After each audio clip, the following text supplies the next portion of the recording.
성도 여러분 반갑습니다. 한 주간 또 건강하게 잘 지내셨습니까? 우리 한국교회사 시간입니다. 우리 지난주 한국교회사에서는 우리 한국교회의 이렇게 신학적인 혼란까지 함께 살펴보았는데요. 오늘 이 시간에는 우리 한국교회의 가장 중요한 또 역사 중의 하나인 또 신사참배에 대해서 함께 좀 살펴보도록 하겠습니다.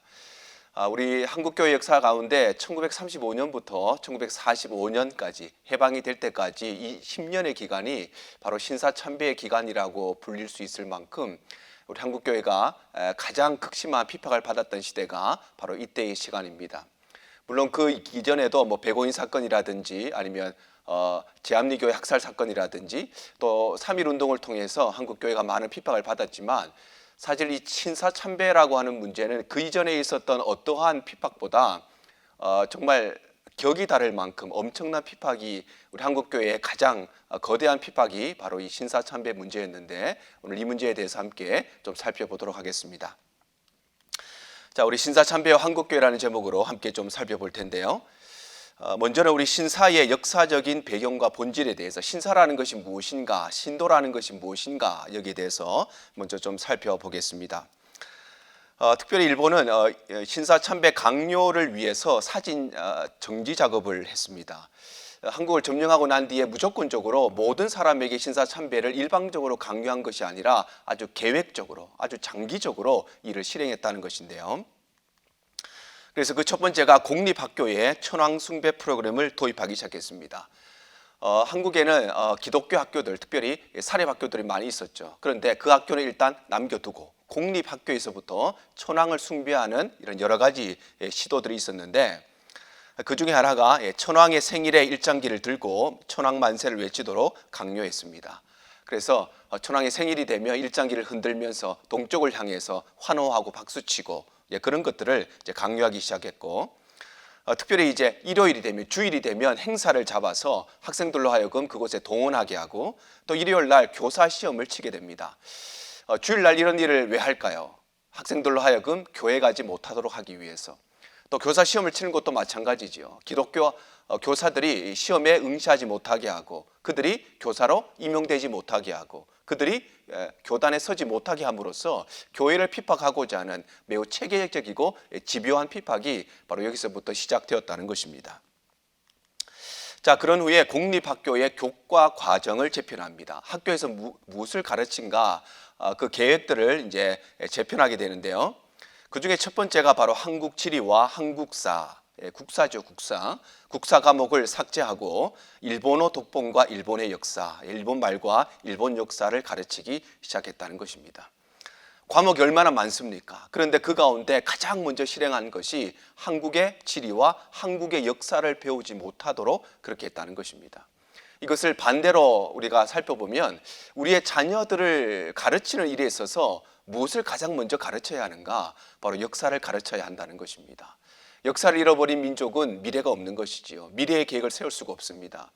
우리가 한국 교회의 역사를 배우는 이유도 마찬가지입니다. 한국 교회의 역사를 배우고 또 기독교 역사를 배워야 하는 것은 이것이 바로 우리가 현재와 또 미래의 계획을 세워나가고 과거를 거울로 삼아서 우리가 더 나은 교회를 만들고 이 마지막 때에 하나님께서 우리에게 주신 사명을 완수하기 위해서 반드시 교회 역사를 배워야 하는데 바로 일제가 우리 한국 학생들 또 식민지하기 위해서 가장 먼저 한 것이 또 한국 지리와 또 한국의 역사를 배우지 못하도록 했다는 것입니다. 자, 그리고 황국사관, 바로 천황이 역사의 중심이 되는 그런 역사관을 말하죠. 황국사관에 기초한 왜곡된 역사관을 가르치기 시작합니다. 역사관이라는 것이 참 중요하지요.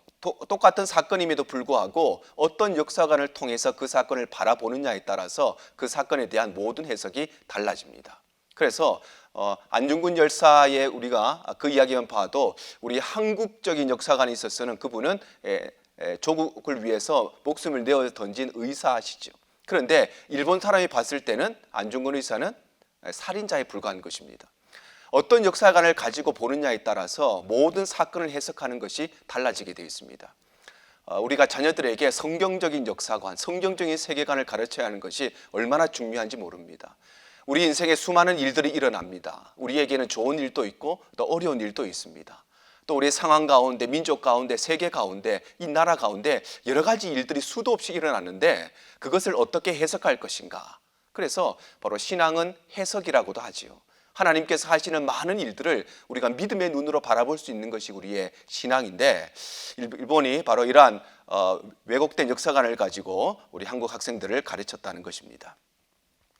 그래서 그 대표적인 것이 임나 일본 부설, 또 신공항우 신라 정복설, 또 백제 조공설 이런 것들이 있습니다. 임나 일본 부설이라고 하는 것은 임나라고 하는 것은 우리나라 삼국 시대에 있었던 가야라는 나라가 있었죠. 가야라는 나라를 일본에서 임나라고 불렀습니다. 그래서 이 임나라는 가야가 있었던, 지금으로 말하면 경상남도 일부 지역, 또 전라남도 일부 지역, 여기에 있었던 가야라고 하는 임나라는 나라에 일본이 이곳을 통치했다, 이렇게 주장하는 것이 바로 임나 일본 부설이 되겠습니다. 지도를 보시면 우리 삼국시대 지도인데요. 삼국이 있었죠. 고구려와 백제, 신라 이렇게 삼국이 있었고, 그 밑에 붉은색으로 칠해져 있는 가야라고 하는 작은 나라가 있었죠. 그것을 일본 사람들이 임나라고 불렀는데, 그래서 삼국시대부터 일본이 한반도를 지배했다라는 것을 강조하기 위해서 이런 이론을 학생들에게 가르쳤다는 것입니다. 자, 그리고 신공항우 신라 정복설이라는 것도 있으면, 신공항우라고 하는 사람이 있는데 이 사람은 역사적인 인물이다 아니면 가상의 인물이다, 아직까지 확인이 안 되는 그런 사람인데, 이 사람이 신라를 정복했다는 것입니다.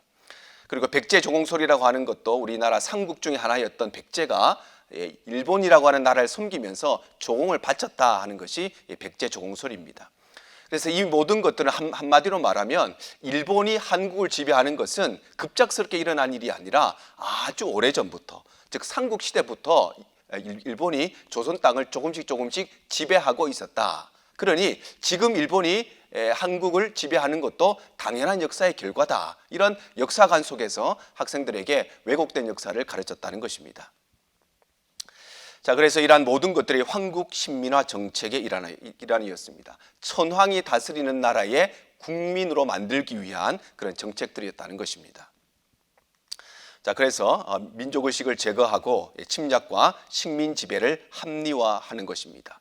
그래서 일본이 한국을 침략한 것은 그저 단순간에 이루어진 것이 아니라 과거부터 일본은 한국을 조금씩 지배해오고 있었고, 한국은 일본을 그런 나라였는데, 그런 역사가 끊겼다가 이제 일본이 다시 한국을 지배하는 것은 당연하다고 하는, 합리화하는 그런 정책이었습니다.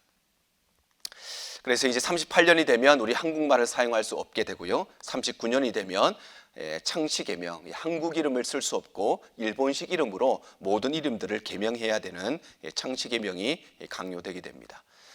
지금 보시는 사진은 우리 학생들이 이제 한국에서 더 이상 한국말을 배우고 한국말을 가르칠 수 없고 일본말을 배우고 있는 그때의 모습이고요.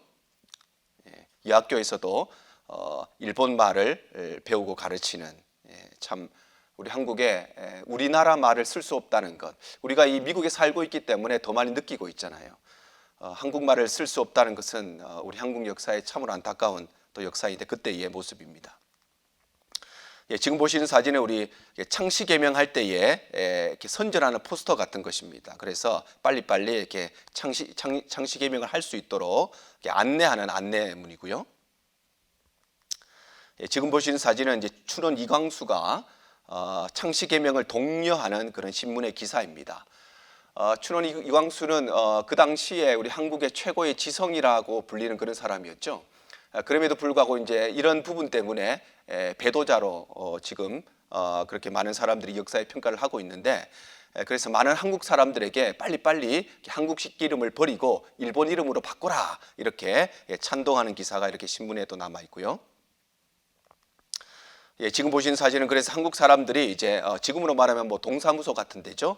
가서 이제 본인의 이름을 삭제하고 창씨개명을 하기 위해서 이렇게 줄을 서 있는 참 슬픈 사진 중에 하나입니다. 지금 보시는 사진은 그 당시에 사용했던 신청서라고 합니다. 그래서 내 이름이 원래 어떤 이름인데 한국식 이름인데 이 이름에서 일본식 이름으로 이렇게 바꾸는 그런 신청서의 모습이라고 하고요.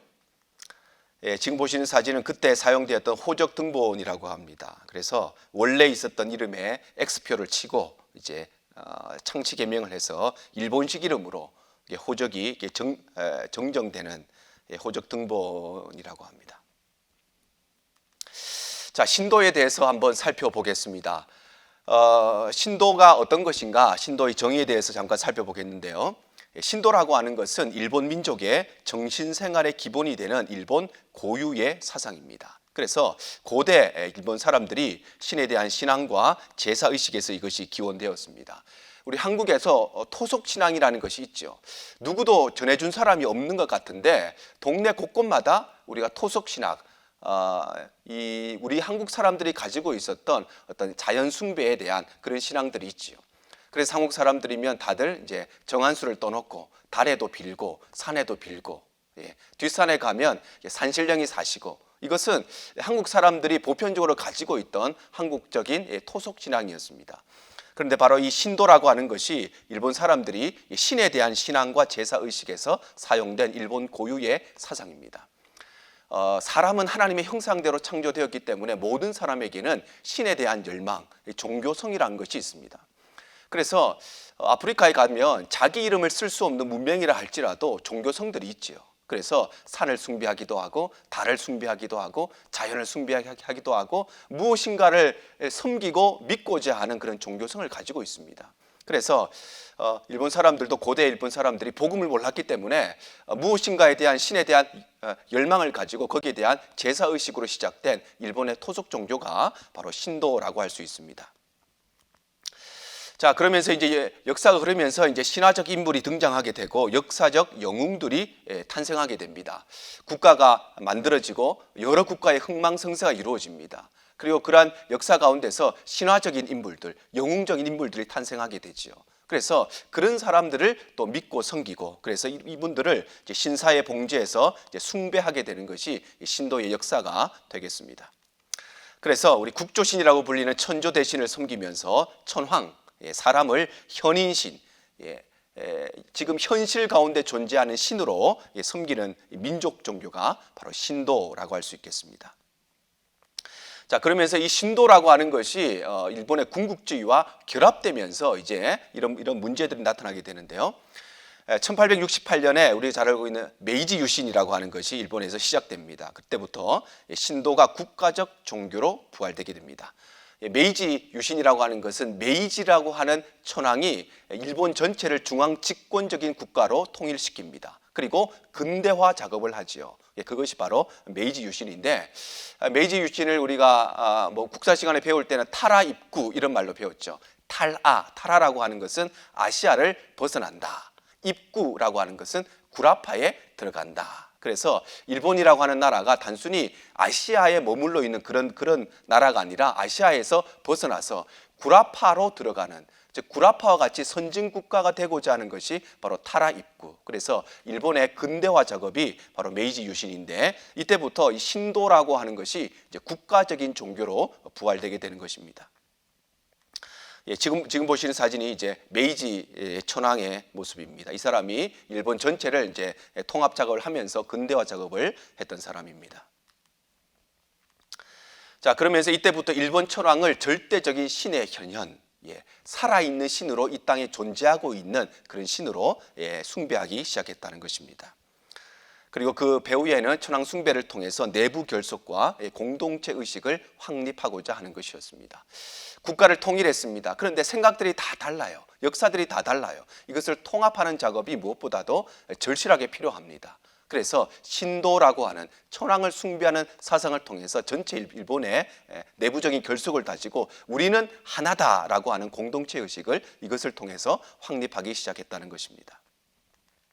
자, 그래서 전국에 12만 개의 신도를 만들고 중앙 집권적으로 재편성해서 신도라고 하는 것이 단순한 어떤 일본의 토속 종교가 아니라 국가적인 종교로 확립하게 되는 것이 바로 이때의 모습입니다. 지금 보시는 사진은 일본의 오사카에 있는 이세신궁이라고 하는 곳입니다. 일본의 3대 신궁 중에 하나인데요. 이 신궁이 또 한국 역사, 우리 교회 역사와 빠질 수 없는 것이 나중에 우리 한국 교회의 지도자들이 신사 참배를 결정을 하면서 일본에 가서 또 이쪽 이세 신궁을 참배한 일이 있습니다. 그래서 우리 3대 신궁 중에 하나였던 이세 신궁이고 오사카에 있고요. 예, 지금 보시는 신궁은 우리가 가장 친숙하게 잘 알고 있는 야스쿠니 신사입니다. 도쿄에 있는 신사입니다. 그래서 이런 대형 신사 3개를 중심으로 해서 일본에 있는 12만 개의 신도를 중앙 집권적으로 재편성합니다. 마치 카톨릭이 교황청을 중심으로 해서 전 세계에 있는 모든 성당들이 중앙 집권화, 조직화되어 있는 것처럼 일본의 신도도 그렇게 조직화하기 시작했다는 것입니다. 자, 그리고는 이제 한국에도 이제 신사를 이제 건립하기 시작을 합니다. 그래서 처음으로는 1898년, 1898년이면 아직까지 우리나라가 국권을 빼앗기기 이전의 역사인데요. 그때는 자국민들을 위한 경성신사를 설립했습니다. 그래서 아직까지 한국에 국권이 있었기 때문에 한국 사람들에게 신사 참배를 강요하지는 못했지만 한국에 와 있던 일본 사람들을 위해서 경성신사를 설립했습니다. 지금 보시는 사진이 경성신사, 일본 사람들을 위해서 지었던 경성신사의 모습입니다. 지금의 그 남산공원에 있었죠. 그래서 서울을 다 내려다 볼 수 있는 그런 높은 산에 이렇게 신사를 지었습니다. 신사 아마 입구 쪽의 모습 같습니다. 아마 우리 고종 황제가 살았던 경복궁도 이 정도의 아름다움이 있었을까 뭐 그런 생각을 해보는데 아주 이렇게 화려하게 신사를 지었습니다. 신사 내부의 모습입니다. 남산을 배경으로 해서 아주 지금으로 말하면 조경도 아주 잘 돼 있는 아주 멋진 건물로 많은 또 돈을 또 많은 인력을 투자해서 아주 멋진 건물로 신사를 이렇게 만들었고요.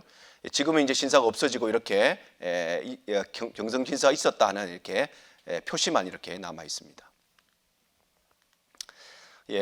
그 후로 이제 한일 합방이 되죠. 우리나라 국권을 빼앗기게 되면서 본격적으로 일본이 한국에다가 신사를 만들게 되고 전국 주요 도시에 42개, 아마 확인된 것만 42개인 것 같고 아마 더 많은 신사들을 아마 한국에 설립한 것으로 알고 있습니다.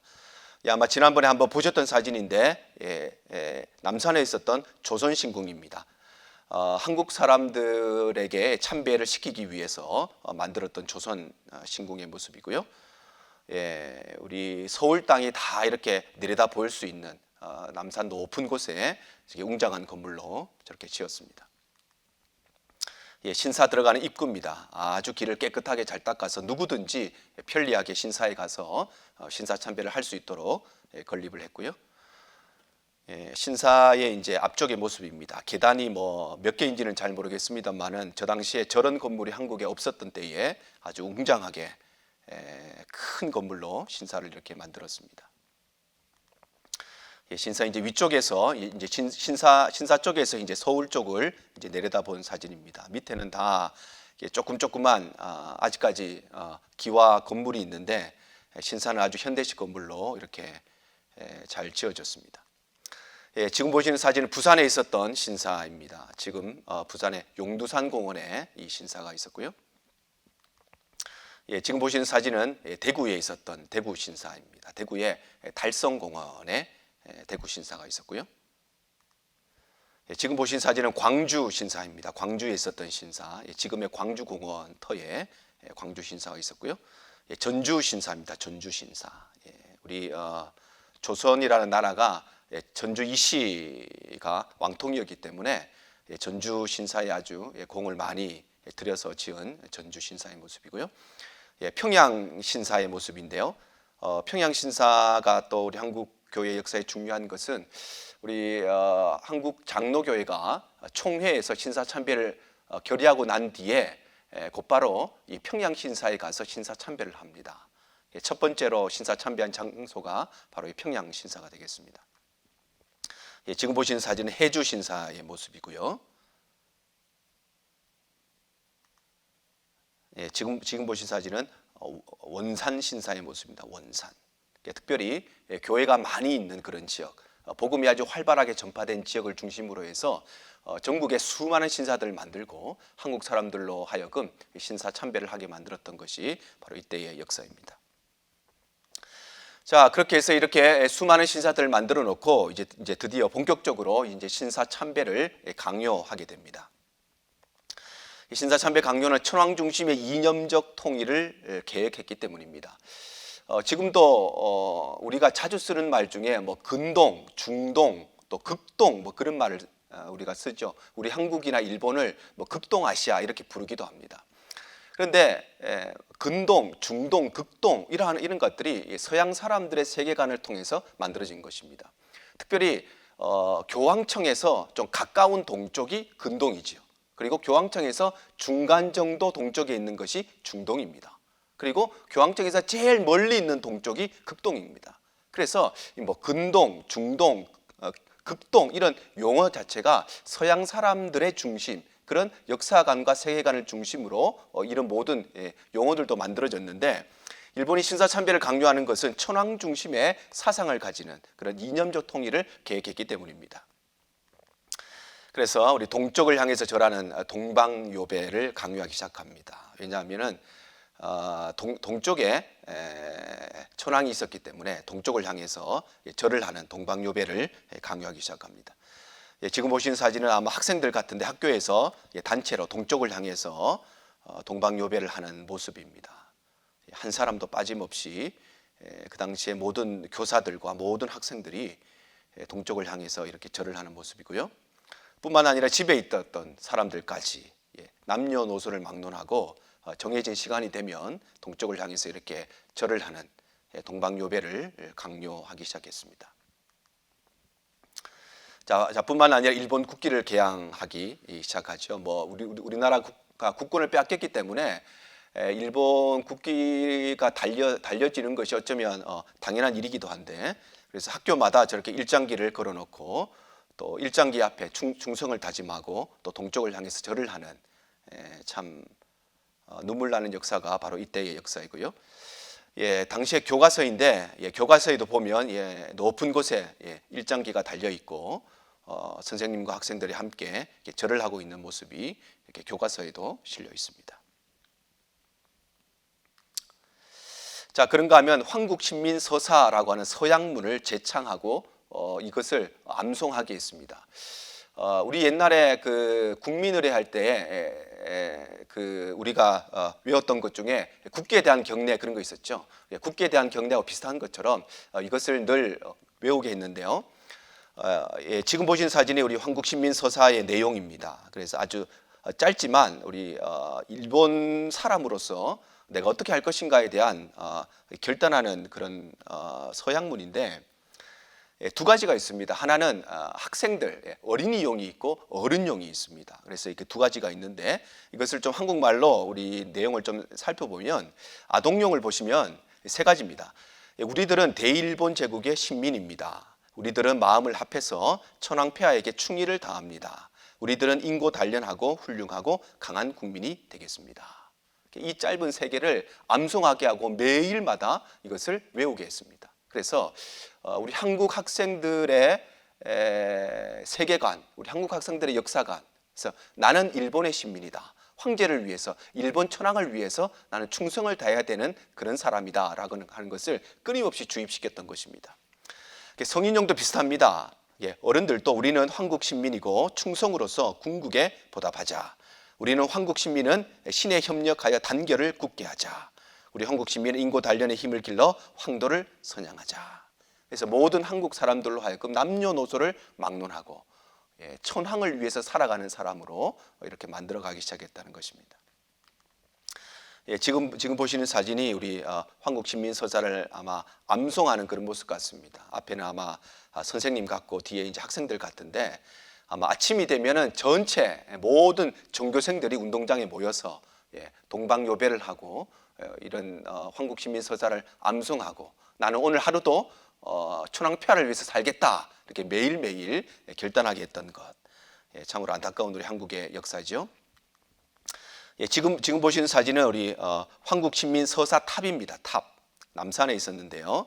이런 탑을 만들어 놓고 여기에 또 이렇게 뭐 견학을 시키고 또 소풍을 갈 때 이쪽으로 가게 하고, 그래서 우리 한국 2세들, 한국의 다음 세대를 짊어져야 할 어린이들, 청소년들 끊임없이 황국 신민화 정책을 펼쳤던 것입니다.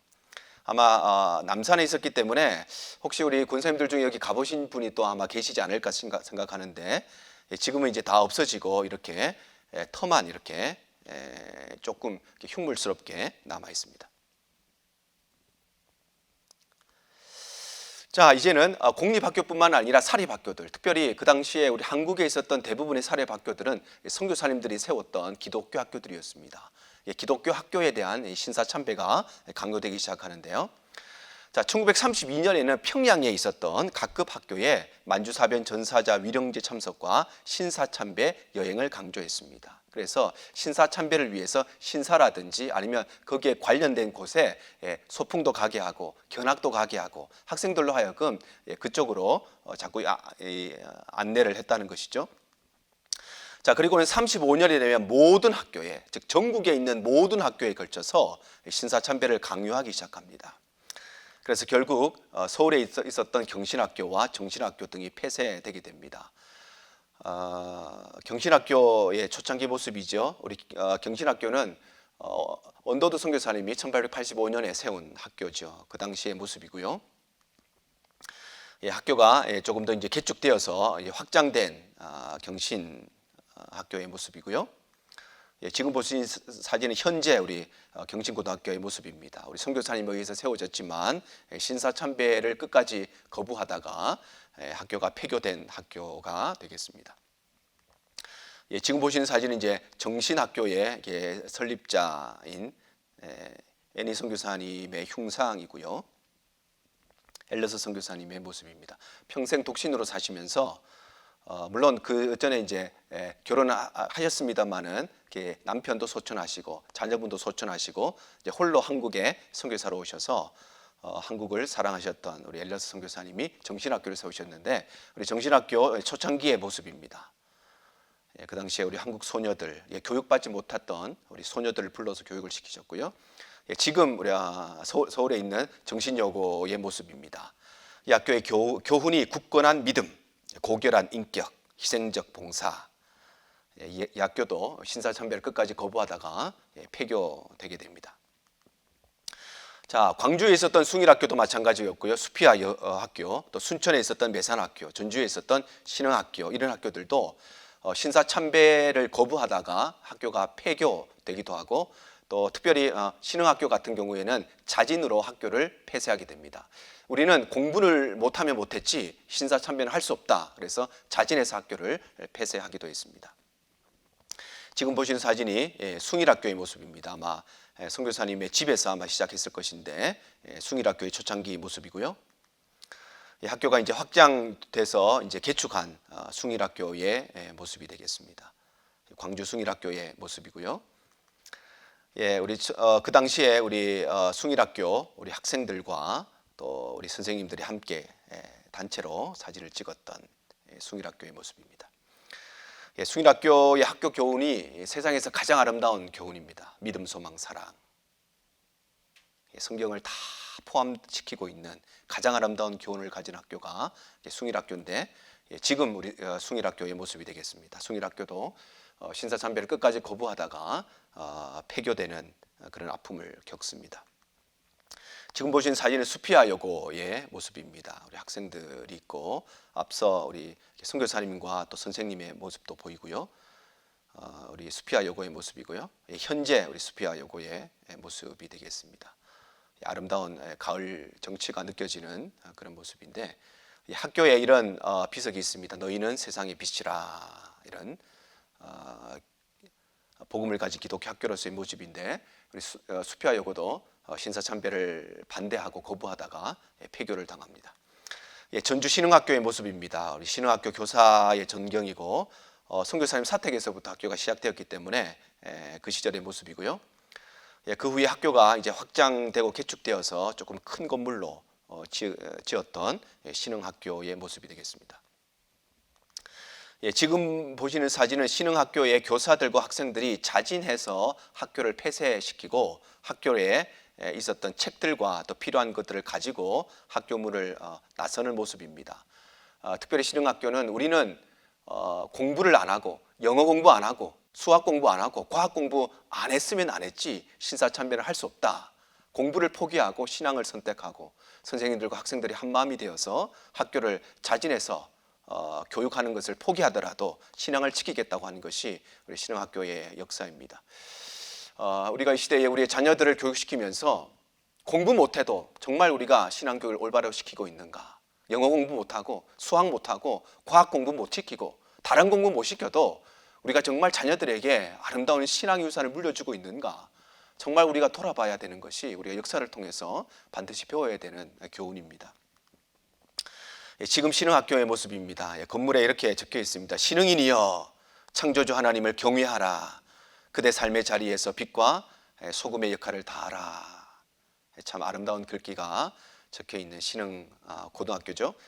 학교도 신사참배를 끝까지 거부한 또 아름다운 학교고요. 자, 대구에도 마찬가지입니다. 개성고등학교, 또 신명학교, 또 선천에 있었던 보성학교 이런 학교들도 신사참배를 거부하다가 폐쇄를 당합니다. 대구에 있었던 개성학교 개교하는 그때의 모습이고요. 지금 보시는 사진은 개성학교 첫 번째 졸업식 때의 사진입니다. 첫 번째 개성학교 졸업식 때 사진이고요. 개성학교 아담스관 우리 학교 설립자시죠. 아담스 선교사님의 집에서 이제 시작이 됐기 때문에 지금도 똑같이 이렇게 기념관으로 아담스관이 남아 있고요. 현재 개성중고등학교의 모습이 되겠습니다. 개성학교도 신사참배를 끝까지 거부한 학교 중에 하나입니다. 지금 보시는 사진은 신명학교입니다. 신명학교. 아마 한강 이남에서 최초의 여자 학교로는 최초의 학교인데요. 신명여고의 모습이고요. 우리 초창기 우리 학생들과 또 아마 선생님의 모습 같습니다. 신명여고의 모습이고요. 현재 신명여고의 모습이 되겠습니다. 지금 보신 사진은 선천에 있었던 보성학교입니다. 보성학교도 끝까지 우리 신사참배를 거부했던 학교이고요. 학교가 조금 더 이제 확장되고 이제 개축되었던 보성학교의 모습이고요. 학교가 이제 폐쇄되고 난 뒤에 이제 서울에 다시 이제 복교가 되면서 지금 이제 보성고등학교의 모습입니다. 그 외에도 우리 한국에 있었던 대부분의 기독교 학교들, 선교사님에 의해서 설립되었던 학교들이 신사참배를 끝까지 거부함으로 인해서 많은 핍박을 받았고 학교가 폐쇄되고 폐교되는 그런 아픔을 겪었습니다. 과연 우리 인생에 가장 중요한 것이 무엇인가? 공부도 참 중요하지요. 많이 배우는 것도 참 중요합니다. 그런데 우리 믿음의 선조들은 공부 안 해도 좋다. 수학 좀 못해도 괜찮다. 과학 좀 몰라도 괜찮다. 그러나 하나님을 섬기지 않는 일에 우리는 우상 앞에 무릎 꿇을 수 없다. 이것이 우리에게 남겨준 우리 신앙의 선배들의 유일한 유산입니다. 우리 세대가 우리 자녀들에게 좋은 교육의 환경을 제공하는 것 참 중요하지요. 그래서 정말 우리 자녀들이 좋은 학교에 가서 또 사회를 바꾸는 영향이 있는 자리에 진출하는 것 참 중요하지요. 그러나 그것 앞서서 우리가 해야 될 것이 무슨 일이 있더라도 어떠한 유익이 있더라도 복음을 버리고 우상 앞에 절하는 그런 일은 절대 없도록 우리의 자녀들을 정말 우리가 신앙으로 잘 키워내는 일이 우리 세대의 가장 중요한 사명이라는 것을 우리가 기억해야 되겠습니다. 자, 기독교 병원에 대한 강요도 마찬가지입니다. 그래서 병원마다 소신사라고 하는 것을 병원에 설치할 것을 강요하기 시작합니다. 지금 보시는 사진이 소신사라고 불렸던 가미다나라고 하는 것인데 지금도 기독교 병원 같은 데 가면 채플이 조그맣게 있죠. 아니면 기도할 수 있는 기도실이 있습니다. 그것처럼 병원에도 전부 다 이렇게 작은 신사를 만들어서 이것을 참배하도록 했던 것입니다. 자, 그리고 남정노교 관할에 있었던 5개의 병원과 한센병원까지 모두 다 폐쇄하게 됩니다. 남정노교 관할에 5개의 병원이 폐쇄되었다, 한센병원이 폐쇄되었다는 것은 무엇을 말하는 것일까요? 이 병원들이 끝까지 신사참배하는 것을 거부했다는 것입니다. 한센병원에는 다 한센병 환자들이 있었습니다. 그들도 다 거부했다는 것입니다. 우리 한국교회의 교회와 학교와 모든 병원, 선교사들에 의해서 우리 한국 땅에 시작되었던 모든 기관들이 끝까지 신사참배를 반대했습니다. 그것이 바로 찬란한 우리 한국교회의 우리 신앙의 유산이 되겠습니다. 자, 그러한 가운데 이제 타협하는 일들이 생겨나기 시작합니다. 타협의 거센 파도가 한국 교회에 또 몰려오기 시작하는데 가톨릭이 먼저 신사참배를 수용하게 시작했는데요. 1936년에 신사참배를 애국적 행사로 인정하는 교황청 훈령이 발표가 됩니다. 그래서 신사를 참배하는 것은 종교적인 것이 아니고 국민 의례와 같은 애국적인 행사다, 이런 훈령을 발표하게 됩니다. 그 당시에 교황청에서 내려왔던 신사 참배를 이제 허용해 주는 그런 문서고요. 자, 이것은 1922년에 바티칸과 일본의 수교로 인한 정치적인 결정이었습니다. 1900년대 초반이면 1차 세계대전과 2차 세계대전이 일어났던 그때였죠. 그래서 그 당시에 바티칸은 지금의 전범국이라고 할 수 있는 독일과 이탈리아와 수교를 맺고 있었습니다. 그리고 이 당시에 일본과도 수교를 맺게 됩니다. 그리고 그 외의 나라들과는 수교를 맺지 않게 됩니다. 그래서 일본과 수교를 맺는 이런 정치적인 부분들 때문에 일본이 원하고 있었던 신사참배를 한국에다가 허용해 주었다는 것입니다. 지금 보시는 사진에 보시면 한국에 와 있던 우리 서양인 주교의 모습도 보이고요. 또 한국인 신부님들의 모습도 보이고 일본 사람들의 모습도 보입니다. 그래서 가톨릭이 이런 정치적인 결정 때문에 먼저 신사참배를 허용하게 되고요. 그래서 이제 수녀들까지도 이렇게 이제 신사에 아마 신사로 가는 길인지 나오는 길인지 정확히 모르겠습니다만은 성직자들까지 신사참배를 강요받게 되는 것입니다. 자, 그리고 가톨릭이 금지해 왔던 제사 제도도 수용하게 됩니다. 지금 보시는 사진이 이제 제사 제도를 이제 허용해 주는 아마 교황청의 훈령을 이렇게 기록으로 남겨져 있는데요. 그래서 제사 제도라고 하는 것은 우상을 숭배하는 것이 아니라 조상들을 기념하는 것이니까 제사를 지내도 괜찮다, 신앙하고 상관없다, 이렇게 허용해 주었다는 것입니다. 그래서 지금도 가톨릭에서는 이렇게 개인적으로도 마찬가지지만 성당에서 이렇게 단체로 이렇게 제사를 지내기도 하고 차례를 지내기도 합니다. 자, 우리 특별히 기독교에서는 감리교회가 먼저 이 타협의 바람 속에 굴복하게 되는데요. 1937년에 감리교 해외 선교부 실행위원회에서 신사참배를 수용하게 됩니다.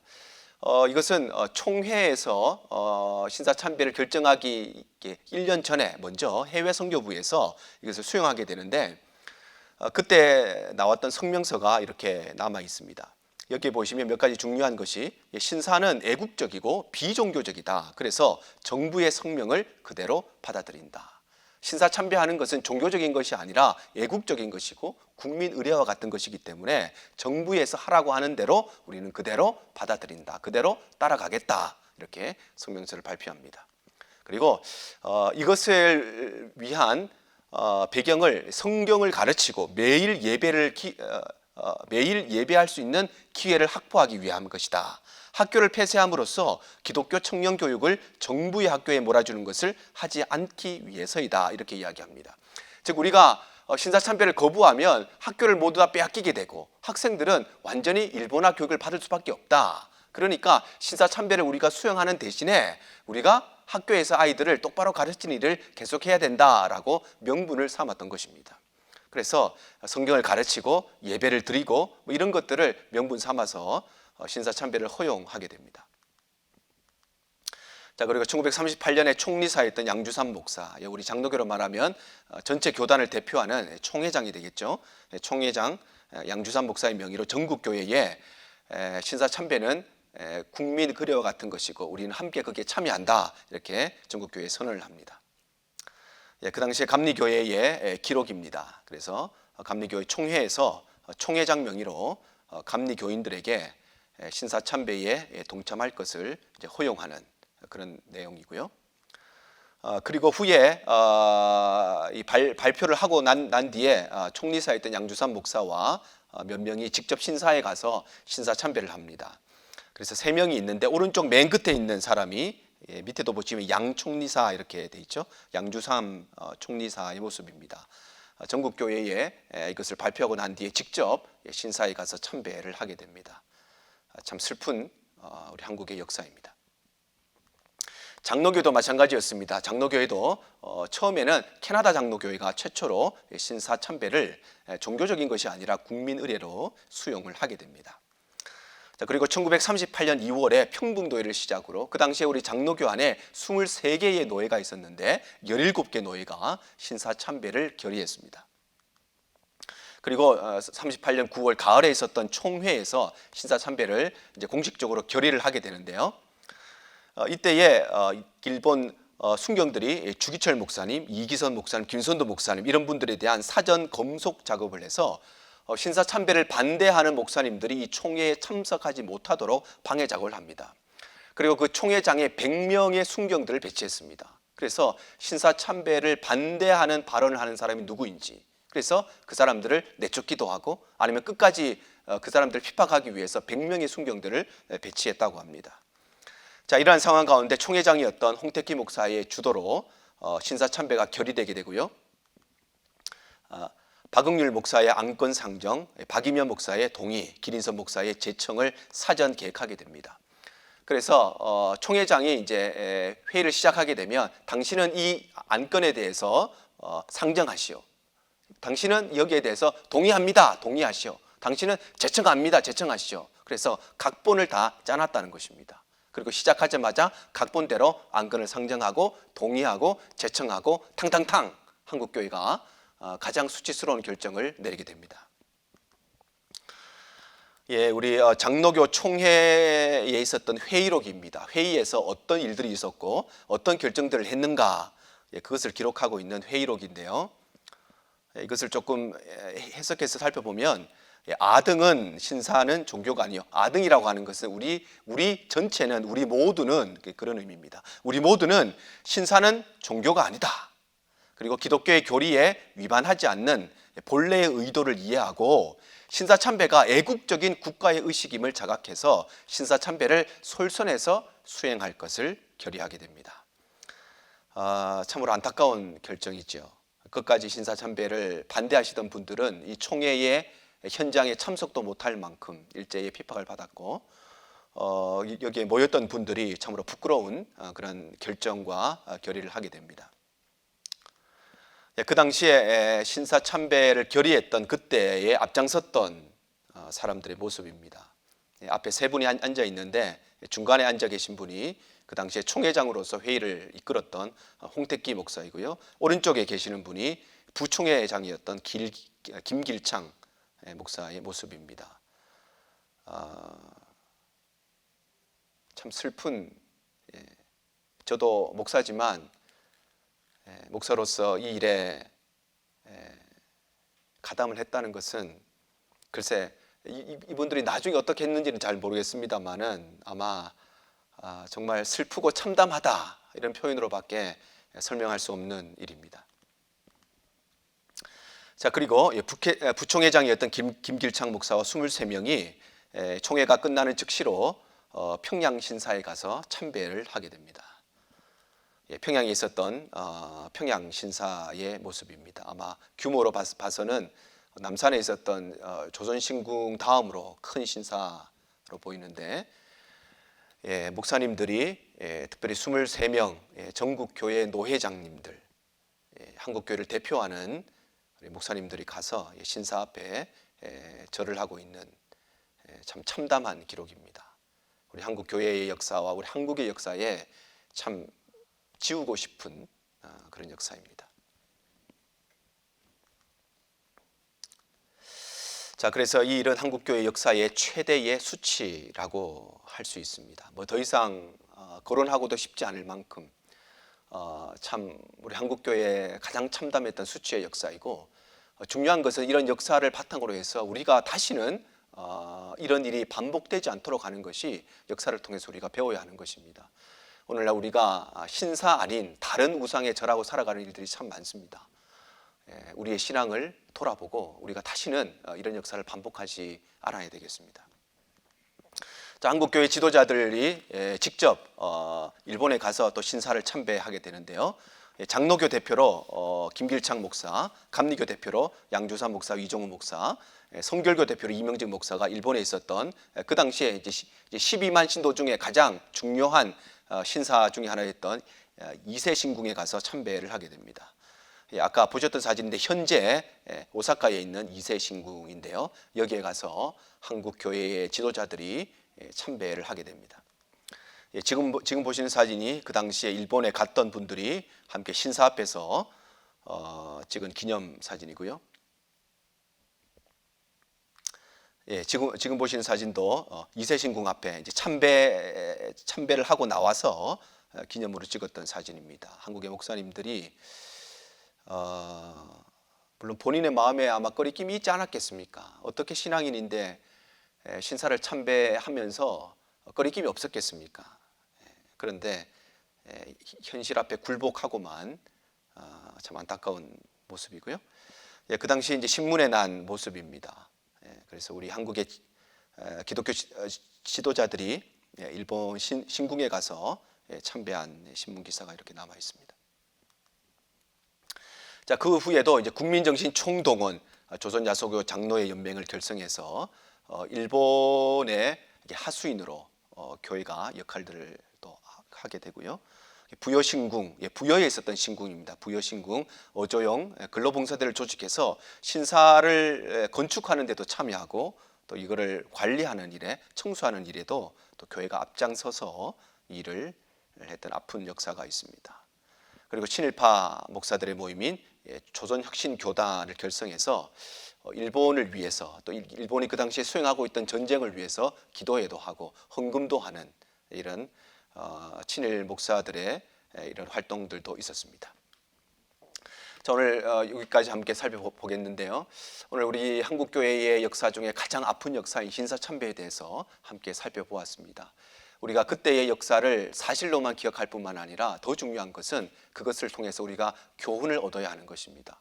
우리 세대는 더 이상 어떠한 우상 앞에서도 돈이라고 하는 우상, 권력이라고 하는 우상, 성공이라고 하는 우상 앞에 우리 믿음의 선조들처럼 공부 좀 못해도 과학 지식 좀 없어도 수학 문제 좀 못 풀어도 그러나 우상 앞에 굴하지 않는 신앙의 절개를 가진 우리 세대가 될 뿐만 아니라 특별히 우리의 자녀 세대들, 우리가 조국을 떠나서 이 먼 나라 미국에 살아갑니다.